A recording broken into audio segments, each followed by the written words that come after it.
मंडळी नमस्कार.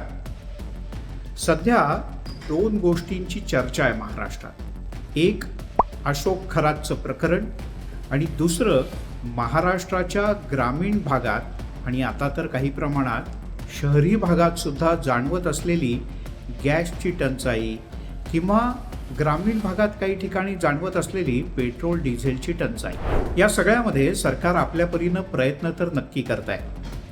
एकापाठोपाठ एक आता तिसऱ्यांदा गॅसचा साठा घेऊन जहाजं होर्मुझच्या खाडीतून भारताच्या दिशेने निघालेत. आणखीन 2 जहाजं पुढच्या काही दिवसात भारताच्या किनारपट्टीला पोहोचतील आणि आपली गॅसची आवश्यकता बऱ्याच अंशी पूर्ण होईल.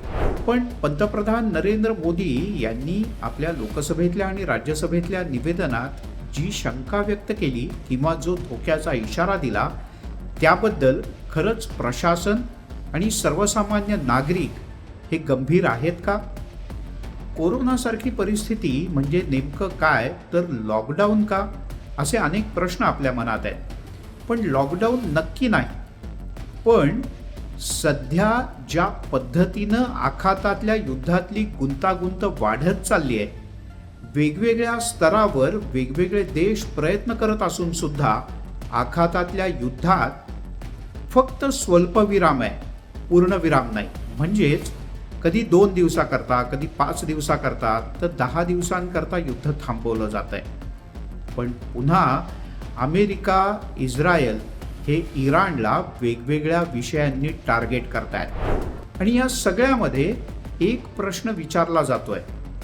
अगदी काल परवामध्ये सहज मला माझ्या मित्रानं विचारलं, काय रे, तू तर क्रिकेटचा एवढा चाहता आहेस, तुला असं वाटतं का गॅसची टंचाई आहे म्हणून तुम्ही टीव्हीवर सांगता, पण IPLच्या मॅचेस रात्री उशिरापर्यंत चालतात, त्यामध्ये भल्या मोठ्या लाईट्स करता, वेगवेगळ्या प्रकारच्या यंत्रसामुग्री करता एवढ्या मोठ्या प्रमाणात पेट्रोल, डिझेल आणि विविध गोष्टी वापरल्या जातात, इंधन वापरलं जातं, वीज खर्च होते.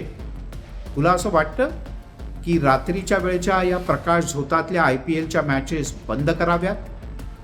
मीही क्षणभर विचार करत राहिलो आणि माझ्या मनातला हाच प्रश्न मी तुम्हाला सगळ्यांना विचारायचं ठरवलंय. आपणही क्रिकेटप्रेमी असाल किंवा नसालही कदाचित, पण रात्रीच्या प्रकाश झोतातल्या या IPLच्या मॅचेस डिझेल, पेट्रोल आणि अशा प्रकारची पेट्रोलियम पदार्थांची टंचाई असताना सुरू ठेवाव्यात का? किंवा दुसरा काय पर्याय त्याच्याकरता असू शकतो? जरूर कळवा.